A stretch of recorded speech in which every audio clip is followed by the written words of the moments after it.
Olá! Já pararam para pensar que a construção de uma simples ponte ou de um parque eólico pode gerar consequências do outro lado do mundo? Pois é. Hoje a gente vai explorar uma abordagem totalmente nova para projetos de infraestrutura, uma que busca transformar cada decisão numa força para um futuro, quem sabe, mais positivo e sustentável para todo mundo. Essa frase aqui, ela resume a ideia central perfeitamente.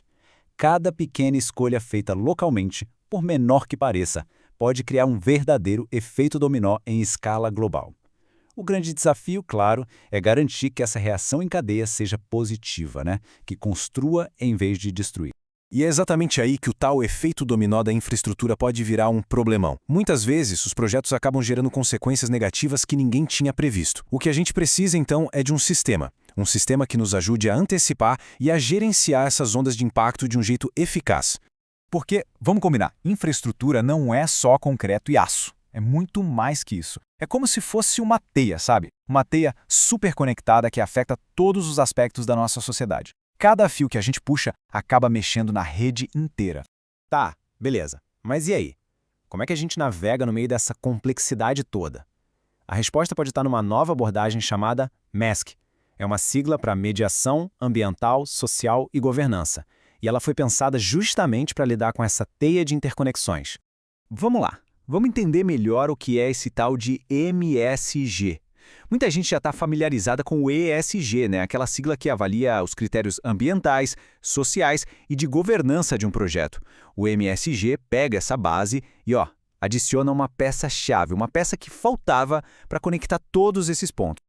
E essa peça que faltava, a grande inovação do modelo é justamente o M de mediação. É esse elemento que realmente une os outros três, sabe? Ele transforma o que era uma lista de critérios num sistema integrado que busca uma sustentabilidade de verdade. E essa citação vai direto ao ponto. A mediação, que na prática significa usar critérios públicos, ter uma escutativa de verdade e buscar a paz como método, é o que transforma as boas intenções em ações eficazes e justas. É como se fosse o alicerce de todo o resto.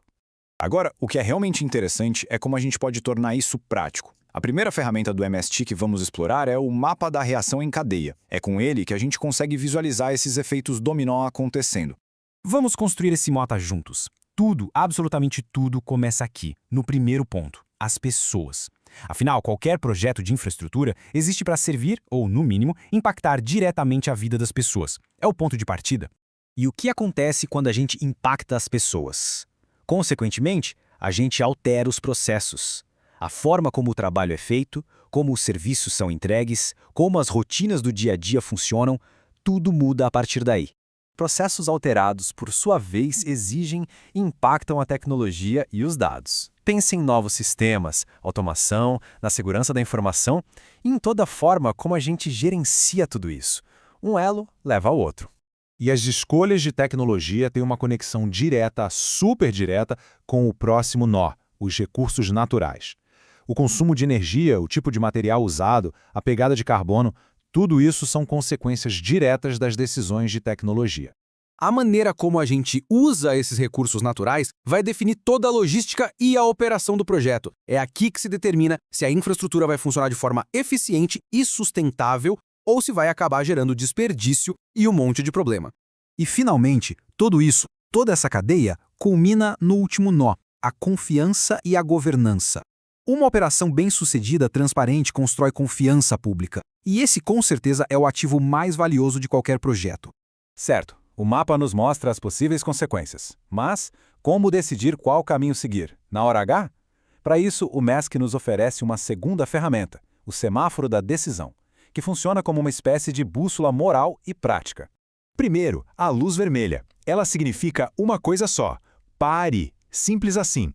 Se uma decisão coloca pessoas, o meio ambiente ou dados em um risco muito grande, é um sinal claro para parar tudo e repensar a abordagem do zero. Depois vem a luz amarela. Ela significa atenção.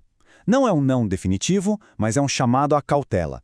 É hora de pausar, de buscar mais informações, de ouvir mais as pessoas e mediar os conflitos antes de sequer pensar em prosseguir. E por fim, a luz verde. Siga. Isso indica que a decisão foi bem analisada, que está alinhada com todos os critérios do MESD e que o impacto positivo é evidente. É o sinal verde para avançar com confiança. E um aspecto fascinante desse modelo é que ele funciona como um antídoto para os nossos próprios vieses mentais. Sabe aquela pressa de resolver tudo logo? É o viés de urgência. Ou a tendência de só ouvir o que confirma o que a gente já pensa? É o viés de confirmação. O MSD, na prática, nos força a dar uma pausa e a considerar outras perspectivas. Ok, passamos da teoria e das ferramentas para a aplicação prática. Como podemos, de fato, começar a construir essa tal de infraestrutura consciente a partir de hoje? Esse checklist aqui, ele nos dá um caminho. No curto prazo, definir bem o problema e os riscos. No médio prazo, comparar as alternativas e garantir que todo mundo seja incluído na conversa. E a longo prazo, o foco em rastreabilidade e em aprendizado contínuo para a gente sempre melhorar. Então, o ponto crucial é este. Adotar o MAST não é apenas sobre fazer o bem, é sobre ser mais inteligente. O resultado é menos risco, mais confiança, menos desperdício e o impacto positivo que começa na comunidade local, mas que reverbera pelo mundo todo. E isso tudo nos deixa com uma reflexão final. Todas as pessoas têm o poder de iniciar uma reação em cadeia. A pergunta que fica é: qual será a próxima? E mais importante, como podemos garantir que ela seja para melhor